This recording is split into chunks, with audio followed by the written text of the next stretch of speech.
Euroconexión.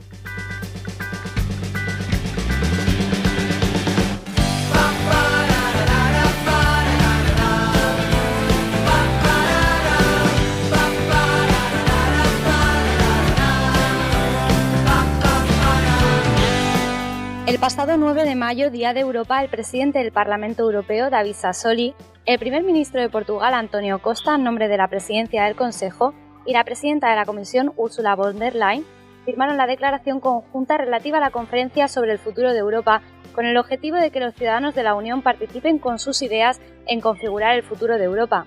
Esta iniciativa da a los ciudadanos un papel más importante en la configuración de las políticas de la Unión Europea. Creará un nuevo foro público para un debate sobre las cuestiones que les importan y afectan a su vida cotidiana. La declaración conjunta ofrece una lista de temas tales como la salud, el cambio climático, la justicia social, la transformación digital, el papel de la Unión Europea en el mundo y la manera de reforzar los procesos democráticos. Para hablar sobre esta conferencia para el futuro de Europa y más concretamente sobre la cuestión de justicia social, la igualdad de género, contamos hoy en el programa de Radio UMH Euroconexión con la europarlamentaria y vicepresidenta de la Comisión de Derechos de las Mujeres e Igualdad de Género, María Eugenia Rodríguez Palop. ¿Qué tal? Bienvenida y gracias por estar con nosotros. Hola, ¿qué tal? Para ponernos un poco en contexto, ¿cómo surge esta iniciativa del Parlamento en conjunto con la Comisión y el Consejo Europeo para dar voz a los ciudadanos de la Unión? Bueno, vamos a ver, esto ya estaba en programa antes de la pandemia, pero mi sensación es que la pandemia ha puesto en el centro pues algunas cuestiones importantes. Para empezar, la necesidad de que la Unión Europea sea una auténtica unión política, una auténtica comunidad política de estados, de pueblos y de ciudadanos y ciudadanas, y que no sea únicamente una unión monetaria, que la política económica y por tanto las políticas públicas, las políticas sociales acompañen a la política fiscal. Una de las cosas más interesantes que han sucedido durante la pandemia, o a causa, digamos, de la pandemia, es precisamente que la Unión Europea ha decidido mancomunar sus deudas y articular unos presupuestos comunes y, por tanto, caminar, como comentaba, pues hacia una auténtica comunidad política, ¿no? Y yo creo que cuando esto sucede, una de las cosas que se consideran más importantes, o sea, un elemento central, es, por supuesto, la democratización de Europa, ¿no? Como todo el mundo sabe, el Parlamento es la única institución de la Unión Europea que se elige por sufragio, ¿no? O sea, somos los auténticos representantes de la soberanía de los ciudadanos y ciudadanas de la Unión.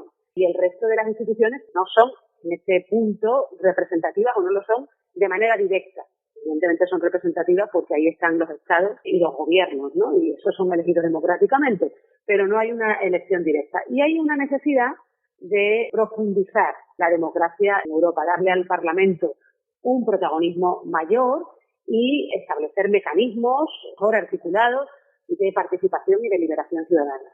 Y la conferencia va orientada fundamentalmente a eso. Aunque hay muchos ejes temáticos distintos, el objetivo fundamental es animar a los ciudadanos y ciudadanas a participar en la definición de los objetivos de la Unión Europea, que a lo mejor conlleva la necesidad de reformar los tratados, ¿no? Puede que sí, puede que no. Vamos a ver qué es lo que sale, ¿no?, de todos esos encuentros que van a tener lugar.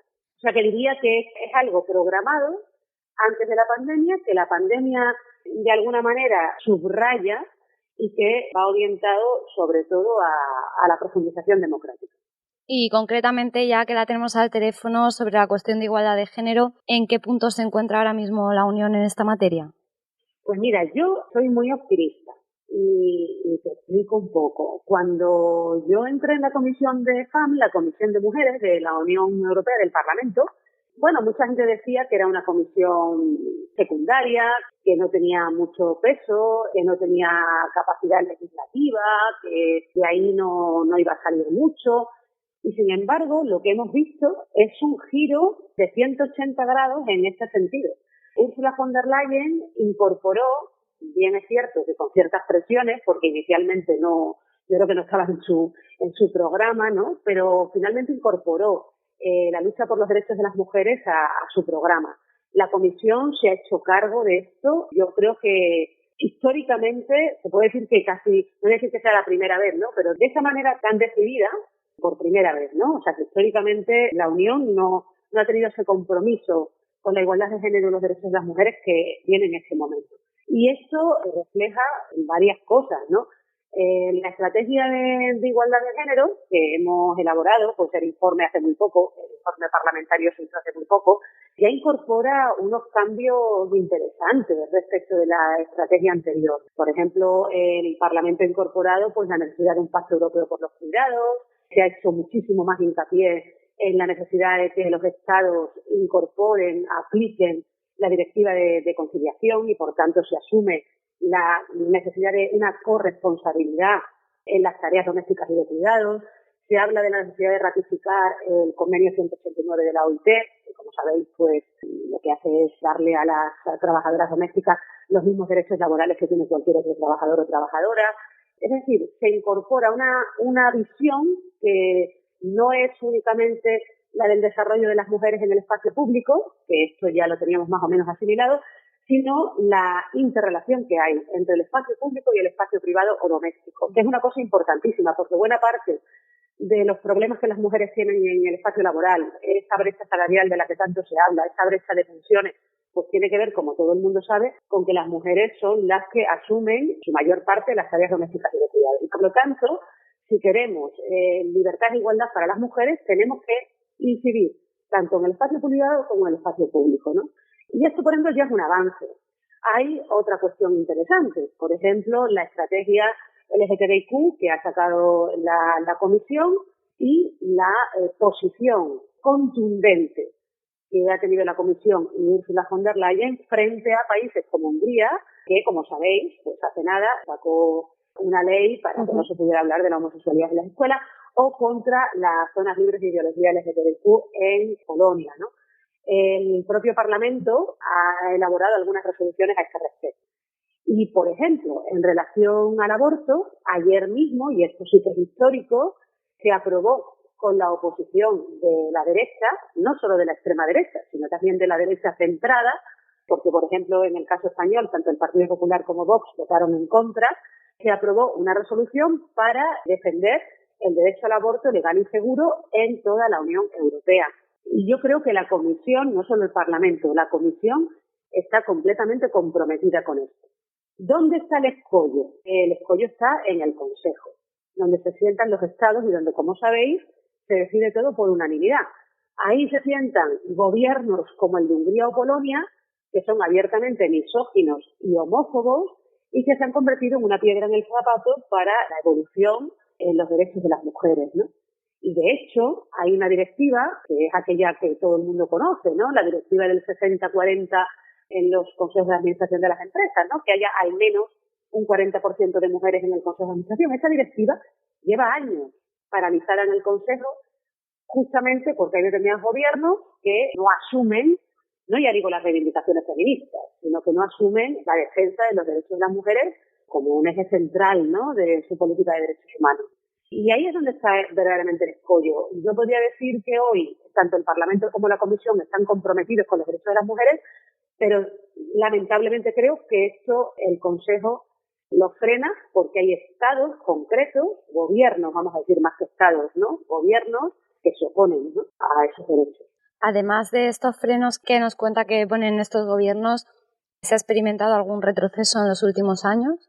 Pues a ver, desde que yo estoy, y hablo de mayo de 2019 y por lo tanto hace muy poco, yo diría que lo que ha habido ha sido sobre todo progreso y evolución en relación a los derechos de las mujeres y del colectivo LGTBIQ. Retrocesos como tales no ha habido. Lo que hay fundamentalmente son frenos a los avances que pretenden Parlamento y Comisión, como os decía. Retrocesos propiamente diría que no ha habido. En términos, digamos, legislativos y de las políticas públicas que quisiera poner en marcha la Unión Europea, ¿no?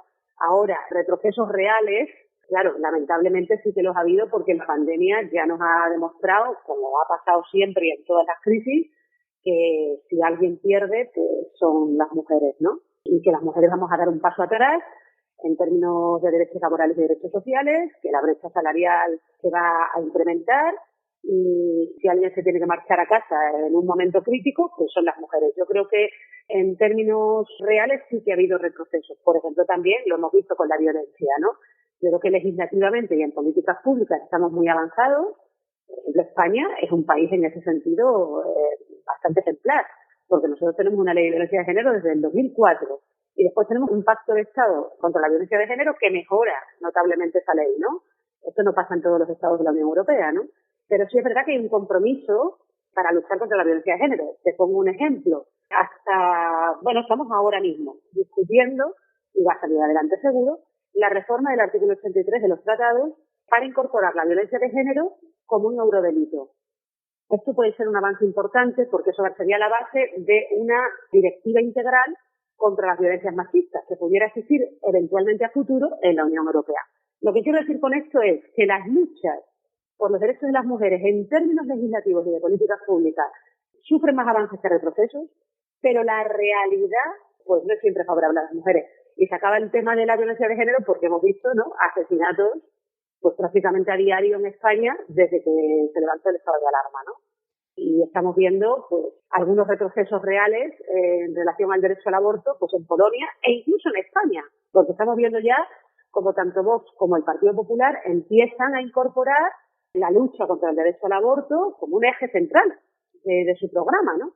Es verdad que el Partido Popular ya ahí presentó un recurso de inconstitucionalidad a la ley vigente del aborto, ¿no? Pero ha pasado mucho tiempo desde entonces y ese tema no ha estado en discusión, ¿no? Sin embargo, ahora pues vuelve de nuevo, ¿no? Y eso significa que en la práctica, discursiva y en los hechos sí que hay retrocesos. Sin embargo, curiosamente hay una distancia grande entre eso y las propuestas legislativas. Estamos en un momento de cierta tensión, por decirlo de alguna manera, ¿no? Quería centrarme también sobre todo en el tema de la ciudadanía, porque al final, pues las instituciones son representativas y para esto también sirve esta conferencia. Y es preocupante porque según datos extraídos del documento de Estrategia para la Igualdad de Género 2020-2025, el 44% de los ciudadanos de la Unión Europea considera que el papel más importante que desempeñan las mujeres es el de cuidar de su hogar y de su familia. Y esto supone un indicativo de que todavía queda mucho por hacer a pesar de todos los esfuerzos, porque las instituciones y las plataformas feministas llevan muchos años luchando por la igualdad, pero entonces, ¿por qué cuesta tanto consolidar este avance? Eso me pregunto yo, porque nunca los avances son definitivos y siempre hay retrocesos. Y especialmente en los derechos sociales y laborales hay retrocesos. Y en los derechos de ciertos colectivos, como el colectivo LGTBIQ, aunque no solo. Y en el caso de los derechos de las mujeres. Esta es la historia, digamos, de los derechos de las mujeres. Ha habido siempre un progreso que nunca ha sido lineal, ¿no? Yo creo que ahora mismo pues hay un movimiento reaccionario. Esto lo ha reconocido el Parlamento ayer mismo en la resolución de la que te hablaba sobre el derecho al aborto legal y seguro, y lo ha reconocido la propia Estrategia de Igualdad de Género de la Comisión y el informe parlamentario donde se señala que hay determinados movimientos, especialmente de extrema derecha, que se consideran antidemocráticos. También lo ha dicho Ursula von der Leyen en relación a la ley húngara, ¿no?, que prohíbe hablar de la homosexualidad en las escuelas, ¿no? Movimientos regresivos, reaccionarios, antidemocráticos, que lidera fundamentalmente la extrema derecha y que, viendo que las mujeres avanzamos, viendo que el feminismo toma las calles y las instituciones, viendo, como te decía, que en el ámbito legislativo y de políticas públicas pues hay una gran conciencia y hay instituciones que dan pasos adelante, pues que intentan frenar ese avance, ¿no? Y entonces pues empiezan a cuestionar el papel de las mujeres, empiezan a volver a líneas feministas y natalistas, que lo que intentan es que las mujeres básicamente se dediquen a ser máquinas reproductoras y a cuidar de su familia y sus hijos en exclusividad, porque, señalo, las mujeres siempre hemos tenido hijos y siempre hemos cuidado de nuestra familia, ¿eh? O sea que eso no es nuevo, sino que lo que quieren es que lo hagamos exclusivamente, ¿no? Es decir, que nos retiremos del mercado laboral, que nos retiremos del espacio público. Y eso, como te decía antes, es una tensión que se está agudizando en estos tiempos, ¿no? Y no es la primera vez que pasa, como te señalaba, creo que es una pauta histórica en el movimiento en defensa de los derechos de las mujeres, y lo que hay que hacer pues es resistir eso y seguir haciendo pedagogía y seguir haciendo políticas públicas en favor de la igualdad de género, ¿no? Porque las mujeres no estamos pidiendo que nos hagan ningún favor. No queremos ni la caridad ni la generosidad de nadie. Lo que queremos justamente es que se nos reconozca el lugar que ya ocupamos y que se le dé valor y no se inferiorice y que no se invisibilice, ¿no? No estamos pidiendo, en contra de lo que mucha gente considera, ningún tipo de privilegio, desde luego, y ningún tipo de favor. Este documento de la Estrategia para la Igualdad de Género saca a la luz pues este tipo de estadísticas, ¿no? Que dicen que hay muchos ciudadanos que todavía piensan así. Y bueno, también hay muchos otros ciudadanos y ciudadanas que no piensan así. De hecho, parece que son la mayoría. Entonces quería preguntarle desde qué ámbitos de este sistema en el que vivimos se pueden lograr los cambios o se pueden lograr consolidar los cambios que ya hemos iniciado y qué retos se ha propuesto el Parlamento respecto a este tema. Pues casi que como me he enrollado mucho antes de las preguntas anteriores, ya te lo he medio contado esto, ¿no? O sea, los retos se han planteado en diferentes ámbitos. Por decirlo más ordenadamente, diría que hay un ámbito laboral, que es muy importante para el Parlamento, que es superar la brecha salarial, que se convierte después en una brecha de pensiones y que hace que nuestras madres y nuestras abuelas tengan una vejez empobrecida, mucho más depauperada que la de sus homónimos varones. Por ejemplo, nos ha llevado pues a trabajar por una directiva en la que yo también estoy participando, desde el Parlamento, obviamente, lo que me corresponde, una directiva por la transparencia salarial, ¿no? Hay que obligar a las empresas a publicar los salarios que pagan sus trabajadores y trabajadoras precisamente para que podamos hacer un estudio fidedigno de lo que cobra cada quien y podamos comprobar de manera definitiva lo que ya sabemos en realidad, ¿no? Que es que por trabajos de igual valor entre hombres y mujeres pues se cobra mucho menos, un 14% menos. Es decir, hay una brecha de un 14% hoy por hoy en la Unión Europea. Por tanto, eso sería el primer punto. El segundo punto tiene que ver con lo que también antes se comentaba. Hay que implementar la Directiva de Conciliación en todos los países de la Unión Europea, precisamente para asumir la corresponsabilidad en las tareas domésticas y de cuidado. Para que las mujeres, bueno, pues además de cuidar de su familia y de sus hijos, por supuesto, que esto ya lo hacen, insisto, puedan también salir al espacio laboral y desarrollarse profesionalmente con las mismas oportunidades que los varones y desde luego cobrando lo mismo, ¿no? Ese aspecto laboral es un aspecto que se está trabajando ya y se está trabajando. Bueno, el otro aspecto importante... También compartiendo esta esfera doméstica con los hombres, ¿no?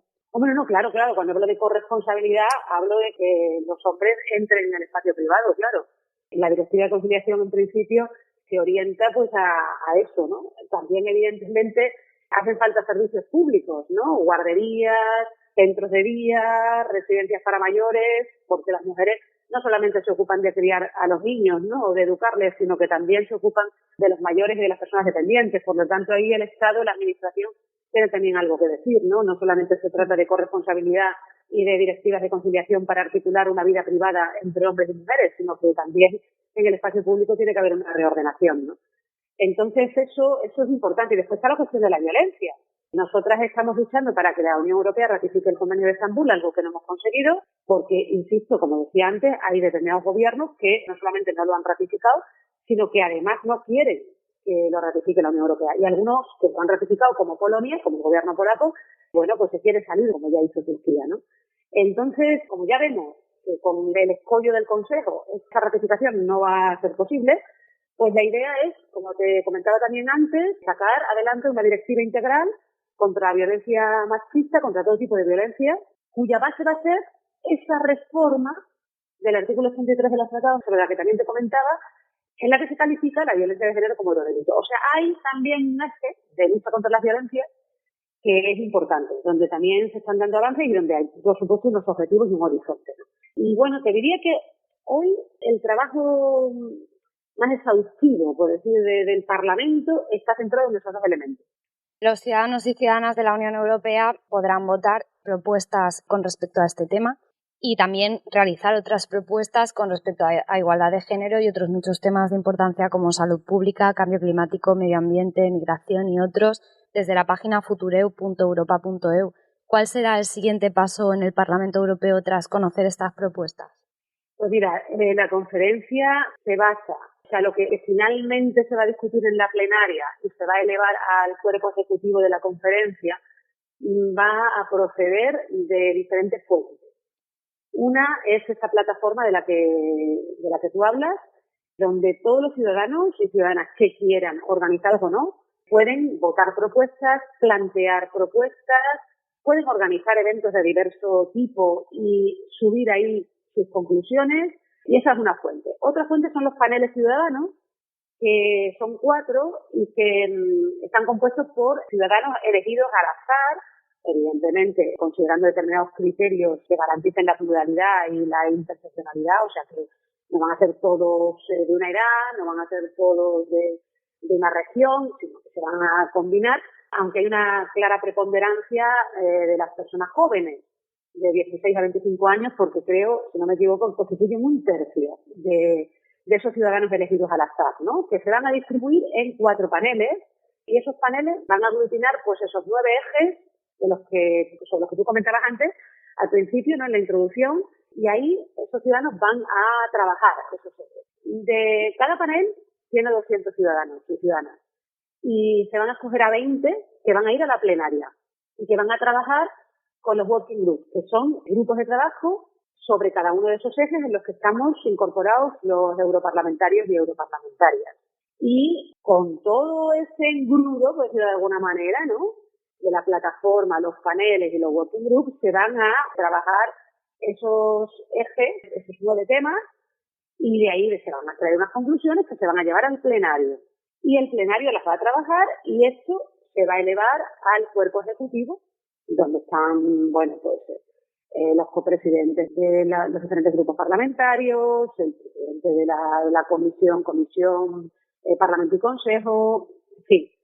Y bueno, ese va a ser un poco el proceso. De ahí se van a sacar una serie de conclusiones y se verá qué es lo que se puede ofrecer a la ciudadanía a partir de esas conclusiones. Si van a ser reformas de tratados o no, o qué tipo de cambio va a acarrear pues esa conferencia. Eso está por ver, ¿no? A mí lo que me gustaría es que no fuera un proceso de consulta que quedara en nada, ¿no? Y que fuera simplemente una cosa medio burocrática que finalmente resultara decepcionante, ¿no? Me gustaría que acarreara algunos cambios concretos. Pero bueno, de momento eso está por ver. Pues nada más que dar las gracias a la diputada del Parlamento Europeo y vicepresidenta de la Comisión de Derechos de las Mujeres e Igualdad de Género, Eugenia Rodríguez, por su participación en este programa de Euroconexión sobre el futuro de Europa en Radio UMH. Muchas gracias, Eugenia. Muchas gracias a vosotros. Hasta pronto. Hasta pronto.